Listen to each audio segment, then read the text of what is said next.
La Moderna presenta.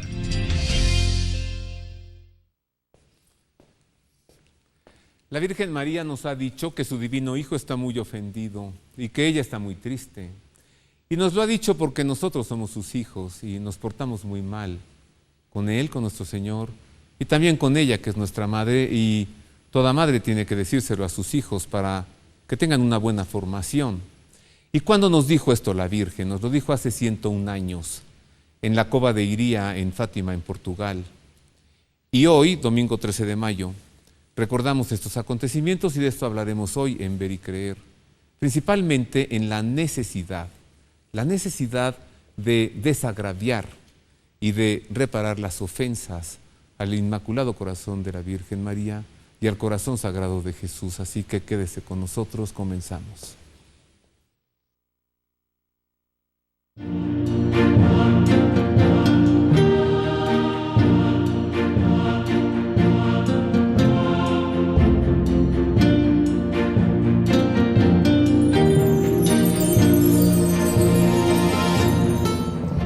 Amigos, es un gusto saludarles hoy en Ver y Creer, precisamente en el aniversario 101 de las apariciones de la Virgen María en Fátima, Portugal. En efecto, en el año 1917, en Cova de Iría, en Fátima, la Virgen se apareció en varias ocasiones a 3 niños pastorcitos para entregar a través de ellos varias revelaciones y mensajes a la humanidad. Comencemos hoy nuestro programa recordando a aquellos acontecimientos de origen celestial y llenos de gracia.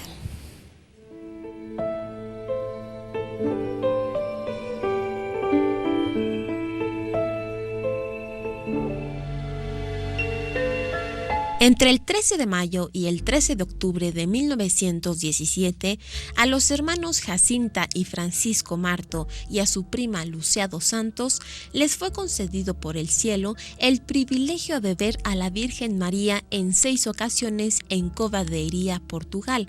A partir de aquellas experiencias sobrenaturales, los niños solo tuvieron la aspiración de rezar de acuerdo con la petición de la Virgen María. Antes de las apariciones de la Virgen, en 1916, se apareció a los niños un ángel que se identificó como el ángel de Portugal y les dijo: «No teman, yo soy el ángel de la paz, recen conmigo». Luego se arrodilló, doblándose hasta tocar el suelo con su frente y rezó: «Dios mío, yo creo, yo adoro y yo te amo. Te pido perdón por aquellos que no creen, no adoran, no confían y no te aman». El ángel dijo esta oración 3 veces y cuando se paró le dijo a los niños: «Recen así». Los corazones de Jesús y María están atentos a la voz de sus súplicas. Los niños videntes empezaron a decir esta oración diariamente. El ángel de Portugal se apareció 2 veces más a los niños y casi pasaron 8 meses desde su última aparición hasta que el 13 de mayo de 1917 vieron por primera vez a la Virgen María con el nombre de Nuestra Señora del Rosario. Se les apareció en 6 ocasiones en 1917 y una novena en 1920 solo a Lucía. En ese tiempo el mundo era azotado por la Primera Guerra Mundial, mientras que en Moscú se gestaba la revolución que volcó el orden social con la ideología totalitaria del comunismo. Fue en ese contexto en el que el cielo intercedió por la humanidad para proveer el antídoto a aquellos males morales y sociales del mundo: el mensaje de la Virgen de Fátima. Pues qué gusto saludarle como cada semana, gracias por estar con nosotros, gracias por acompañarnos. Ya Marisa lo decía, hoy es 13 de mayo y hoy celebramos un aniversario más de las apariciones de Nuestra Señora la Virgen María en Fátima, Portugal. Y para profundizar en el tema y conocer la esencia del mensaje y la necesidad de la reparación a las ofensas al corazón de la Virgen María, recibo con afecto a José Antonio Domínguez González. Él es heraldo del Evangelio. Bienvenido, José Antonio. Un gusto enorme estar aquí, Roberto. Muchas gracias por la invitación. Estás invitado siempre, gracias. Muchísimas gracias, muy amable. Y recibo también con afecto a Freddy Gavilanes, también heraldo del Evangelio. Freddy, bienvenido, gracias. Muchísimas gracias también, es una alegría estar compartiendo este momento aquí con usted, Roberto. Gracias. Alegría que continúa porque desde que nos encontramos en misa el domingo pasado, allá en la Santa Cruz, y platicamos y me dio tanto gusto verlos ahí en la iglesia, ¿no? Rezando, algunos de rodillas, otros de pie ya en el atrio. Y ahí acordamos hablar sobre este tema. Exactamente. Comencemos por el mensaje, porque bueno, tengo que decir que los heraldos del Evangelio tienen una gran devoción a la Virgen de Fátima. Exactamente, Roberto. Por eso las llevamos aquí en el escudo. Es la Eucaristía, la Virgen María y el Papa, las llaves pontificias. Porque creemos que el mensaje de Fátima fue el acontecimiento, las apariciones de Fátima, fue el acontecimiento más importante de nuestra época. Porque muchas veces uno, por el final de algo, de un proceso, de un acontecimiento, uno percibe la importancia que tiene.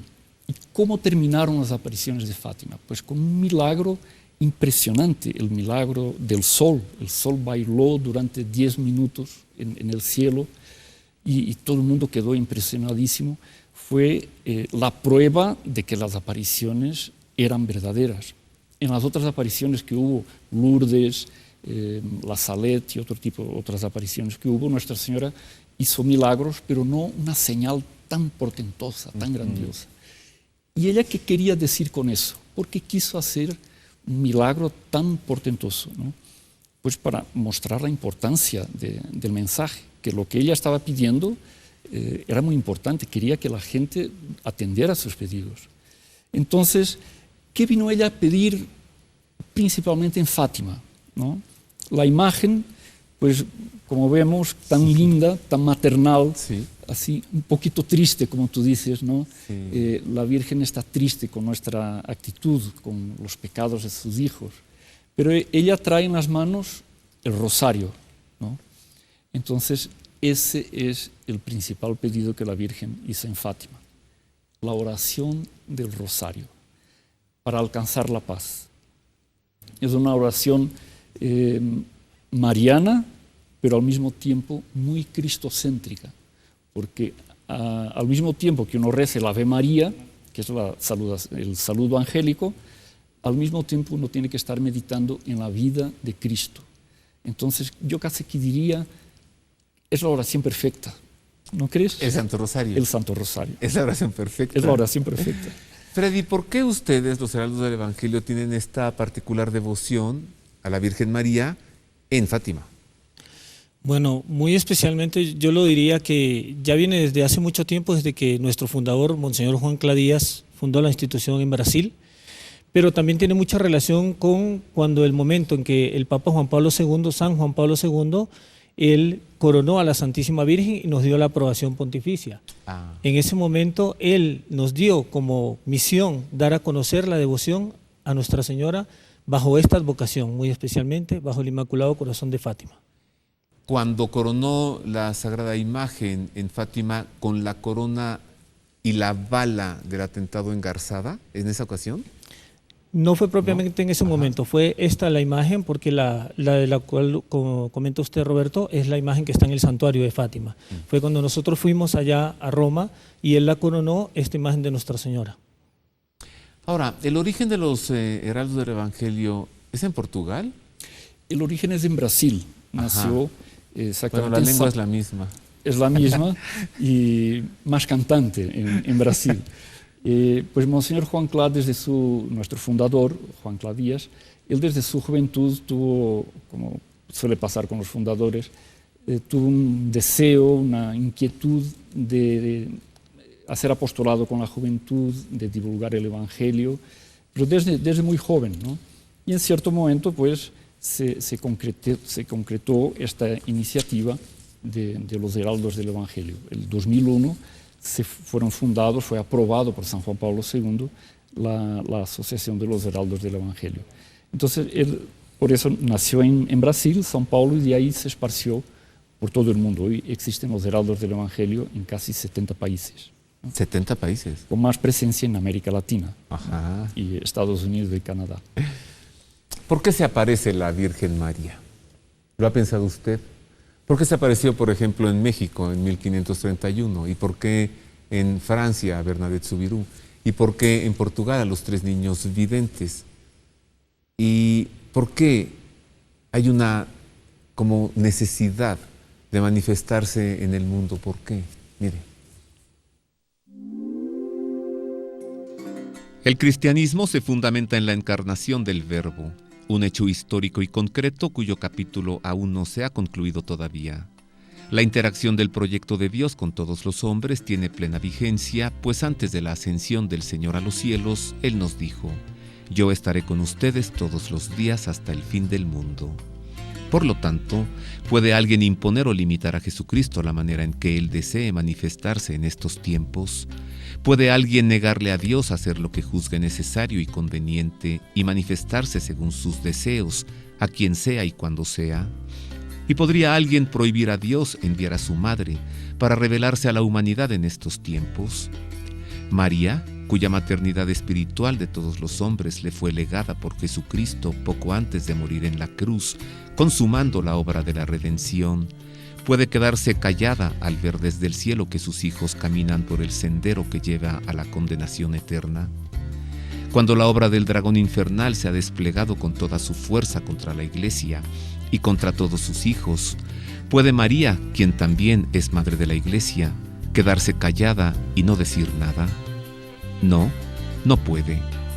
Es por esto que la Virgen María se ha venido manifestando con una notable insistencia y preocupante desvelo por el destino de la Iglesia y de la vida espiritual de todos sus hijos, como lo hizo en Fátima, Portugal, hace 100 años, en unas apariciones y revelaciones que son una expresión concreta de su amor y gran preocupación de madre, en la que nos desvela grandes acontecimientos, algunos ya ocurridos durante el siglo XX, otros que están sucediendo ahora y los que están por ocurrir en el futuro inmediato y que serán el resultado de que se haya cumplido el mensaje y obedecido el propósito de Nuestra Señora en Fátima. ¿Sí de veras nos estamos portando muy mal, Freddy, José Antonio? Pues mira, Roberto, ya hace 100 años, 101 años, la Virgen se quejaba, por así decir: no ofenda más a nuestro Señor, que ya está muy ofendido. Eso hace 100 años. Pues cómo era el mundo en 1917 y cómo es el mundo hoy, basta comparar.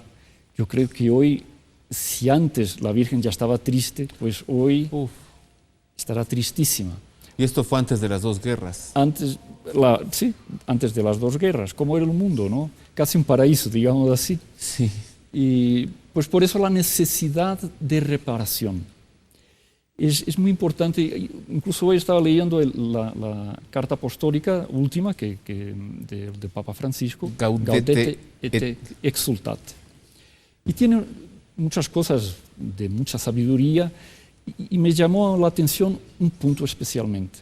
Es una cita de Santa Benedicta de la Cruz, Santa Carmelita. Ella dice que lo que mueve la historia no es lo que sale en los libros, son muchas veces las almas místicas, las almas ocultas. Son esas almas que tocan el corazón de Dios y son ellas que hacen mover la historia en un sentido u otro. Uno ve, por ejemplo, Abraham, ese episodio que nosotros conocemos, de Sodoma y Gomorra, que él pide a Dios que no castigue la ciudad. Entonces, es la oración de Abraham, es un alma reparadora, por así decir. Él pide a Dios que no castigue, Dios le va diciendo que sí. Si hay 50 justos, pues sí, no castigo. Después 40, 30, 20.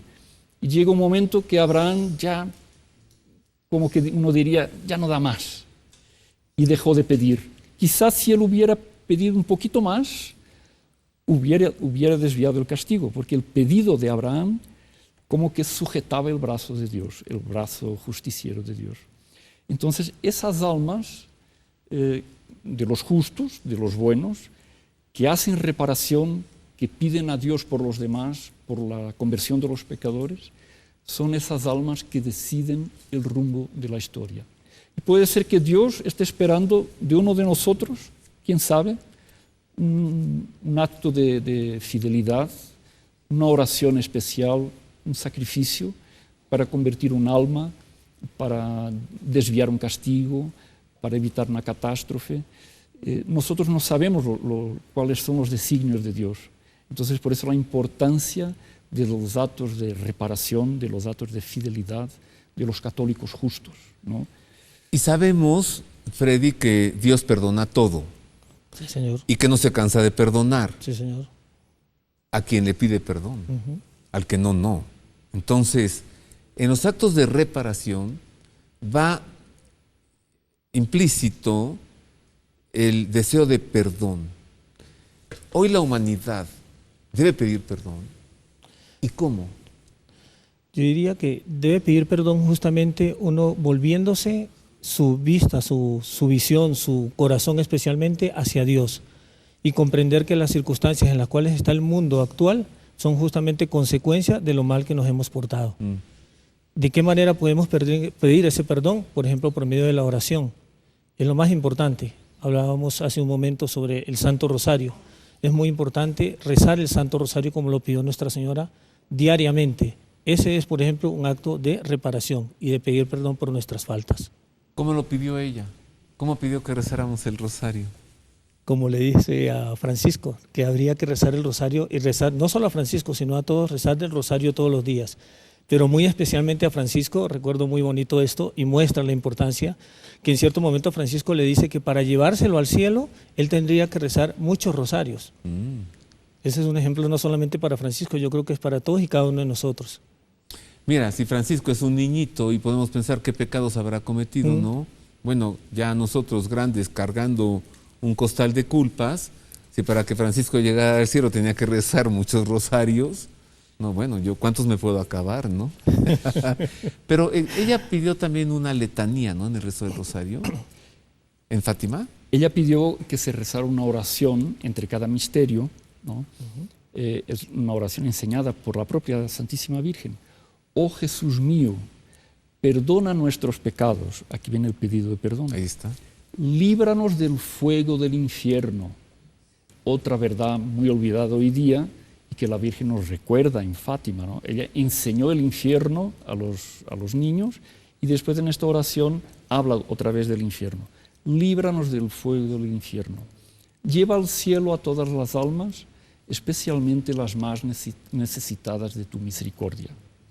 Entonces ella dijo que se rezara esa oración entre cada misterio, antes del Padre Nuestro, después del Gloria. Una vez más, José Antonio. Oh Jesús mío, perdona nuestros pecados, líbranos del fuego del infierno, lleva al cielo a todas las almas y socorre especialmente las más necesitadas de tu misericordia. Ahí está un moderno Abraham pidiendo, no por mí, ¿no? Por todos. Por todos. Ajá. Por todos. Lleva al cielo a las almas, líbralas del infierno, a las más necesitadas. Por eso nosotros nunca debemos dejar de rezar el rosario todos los días. Puede ser que una alma más necesitada esté esperando nuestra oración para que la Virgen le dé una gracia y la salve. Pero también, a ver, Nuestra Señora nos lo dijo, ¿no? En el discurso escatológico, en el Evangelio, lo que habrá de suceder antes de su retorno. Una gran tribulación, un gran sufrimiento. Sí. Es un hecho que no lo podemos detener. Entonces... No lo podemos detener, pero podemos... El sufrimiento, quiero decir. Sufrimiento no. Pero por la oración, por nuestra vida ejemplar, por la penitencia, pues podemos salvar muchas almas. San Pedro en una de sus cartas dice que habla del diluvio universal, ¿no? Y dice que en el fondo fue un acto de misericordia de Dios, porque mucha gente, delante de la tragedia del diluvio, se arrepintió de sus pecados y se salvó. Entonces muchas veces se habla de que Dios castiga, no castiga. Muchas veces eso que les llaman castigo, yo diría que son actos de misericordia, porque despiertan la conciencia de la gente. Y mucha gente que no se salvaría al ver los acontecimientos, las guerras, las tragedias, las cosas naturales que ocurren, pues tienen ¿no? Una cosa en la conciencia. Una culpa. Sí, tiene conciencia de su culpa y pide perdón, ¿no? Ahora, esa humanidad antediluviana, que ya solo hacía puro mal de continuo, Freddy, estaba contaminando a lo demás de la humanidad. Y parece que Dios tuvo que meter la mano y detener y depurar. Y la humanidad postdiluviana obligadamente es mejor. Sí. Y ahora estamos ante un suceso como este. ¿La Virgen de Fátima habla algo de ello? Sí, y justamente me parece que es sumamente importante lo que pregunta Roberto, porque justamente se habla, y la Santísima Virgen habla de que en el momento cuando ella habla de no ofenda más a Dios nuestro Señor, que está muy ofendido, hablamos de una decadencia después del diluvio. Después del diluvio, la sociedad creció hacia Dios, espectacular, subió hacia Dios. Pero hubo un cierto momento en que tristemente le empezó a dar las espaldas a Dios. Y llegamos a las circunstancias actuales. Entonces Nuestra Señora dice en cierto momento, no ofendan más a Dios nuestro Señor, que está muy ofendido. Y ella, justamente por ese bien de la humanidad, ella viene como madre a avisarnos y a decirnos, por favor, miren nuevamente hacia Dios y caminen por los caminos que deben ser. Pero tristemente no lo seguimos y estamos en las actuales circunstancias. Y uno ve como ella también después, no sé si me estoy adelantando un poco, pero ella después ya profetiza. La Santísima Virgen habla de que vendrá una gran decadencia, como lo anunció ella, pero al mismo tiempo vendrá un momento, una renovación espiritual impresionante, impresionante. ¿Ya ve usted cuántos elementos, no? Cuántas cosas que conocer y saber y pensar en el mensaje de la Virgen en Fátima. Hagamos una pausa, regresamos para conocer más de esta necesidad apremiante que la humanidad tiene antes de una depuración, antes de una purificación. Que hay que entender que no la trae Cristo, nos la traeremos nosotros mismos. Cristo regresa a detener los acontecimientos y a rescatar lo que quede de la humanidad. Una pausa, volvemos con más de la Virgen María en Fátima.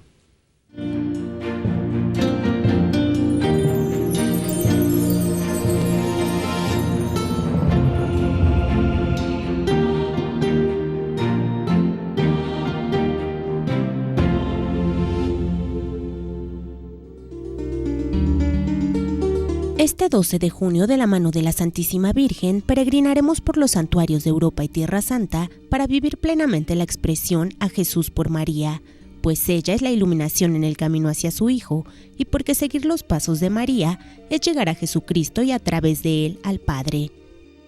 En Fátima, Portugal, visitaremos los lugares de las primeras 7 apariciones y además iremos a Tui y Pontevedra en España, donde Sor Lucía recibió los últimos secretos de esta trascendental revelación. En Polonia, la Virgen de Częstochowa, los santuarios del Señor de la Misericordia y de Santa Faustina Kowalska, y los lugares del Papa Santo Juan Pablo II y de San Maximiliano María Kolbe. En Medjugorje, el santuario y los sitios de las apariciones de Nuestra Señora de la Paz. En Roma estaremos con el Papa Francisco y peregrinaremos por las basílicas mayores. En Tierra Santa seguiremos los pasos de Jesús desde la Basílica de la Natividad en Belén, renovaremos nuestras promesas bautismales en el río Jordán, navegaremos por el mar de Galilea y llegaremos al Santo Sepulcro en Jerusalén y al sitio de la Resurrección. Las peregrinaciones son guiadas por expertos y se cuenta con accesos asegurados a las misas y audiencias presididas por el Santo Padre. Informes al 4980-8641 o al 5207-9511 y en www.viavaticano.com. En mi peregrinación he visto más cosas de las que recuerdo, pero en mi recuerdo hay más cosas de las que he visto. Vía Vaticano. Queridos amigos, les invito a que conozcan 2 videos en formato de DVD que contienen una extensa investigación de hagiografías, tanto de santos varones como de santas mujeres. Ambos DVDs son de 2 horas de duración cada uno y contienen información de 30 amigos y de 30 amigas de Jesús, que con sus vidas trataron de ser como Él y que mucho tienen que compartir con nosotros a través de sus testimonios de vida. Ambos DVDs ya se encuentran disponibles en Casa de San José.